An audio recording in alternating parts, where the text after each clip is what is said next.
Do you think it's a good idea to set such high goals, particularly for the average Joe? Yeah. Because what we find is quite often they set these goals and they fall short, and then they, I don't want to say the word feel depressed, but they feel that they're not able to get there. Yeah. I mean, social media and the world as a whole is now setting unrealistic goals for people, whether they like it or not. Because it's everyone's airbrush lifestyle. Completely. It's very hard now to be a man in the world and not have unrealistic expectations. If you're anywhere on the internet, you're seeing a whole bunch of crypto 19-year-olds pushing fucking cars and doing all this shit. So yeah, your expectations are gonna be ridiculously high. So I think people who get demotivated because they don't quite hit where they want to get just need to be more realistic about it. And like I said, you need to get a piece of paper or understand on a scale of 1 to 10 and say, how stressed do I want to be? How much pressure do I want to feel like I'm under? How much can I take? And be honest with yourself. I know I can handle it. I'm a professional. I had 87 professional world champion fights. I've been there. I've been in the dressing room about to go fight a dude who just killed his last opponent. Like I understand pressure. Most people don't. So you have to sit and go, how much pressure can I really take? Between 1 and 10. Well, let's say it's a 6 or a 7. Okay. And then you have to work out an income that reflects that. And that should be your goal and be happy with it.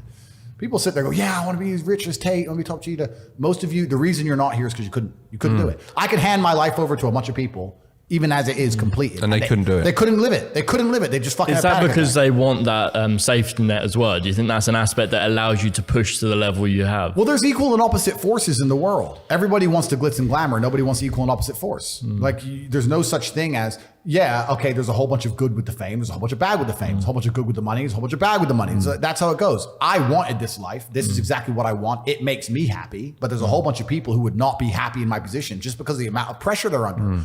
In my last cancellation, we had press trying to find my mother, family members doxxed. My last 20 ex-girlfriends called and offered a bribe, effectively 100,000 pounds to do a negative story on me. None of them turned. Bank accounts frozen, travel bans, all my social media is deleted. All over the news, national news, I'm evil. Press releases in the schools saying that I'm bad for young men and I'm misogynistic. Like most people are not prepared for that level of pressure. I slept fine. Most people would be like, whoa. There are death threats. Like most people can't handle that. I can handle it fine. Most can't. You have to decide what you want to deal with. So when you're setting your expectations, it shouldn't just be about how much money you want to make. It's truly about how stressed and how much pressure do I want to be under. I actually enjoy it.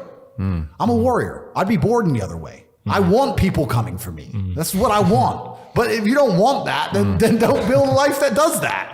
The fear I have is that those that can't take that sort of pressure could actually be plugging into the matrix. They're going to be plugging into the metaverse and having their better life there and living there. Well, yeah, and that's what as they an want. opt-out. Well, yeah, and that's what they want a lot of people to do. But for now, at least, you can't escape the brutal realities of the real world. And I think also that, truthfully, on your deathbed, you're gonna regret all the chances you didn't take. I think especially as a man. I think we're out here to conquer, and I've always taken a lot of risks. I've always been a risk taker. Is who I am as a person.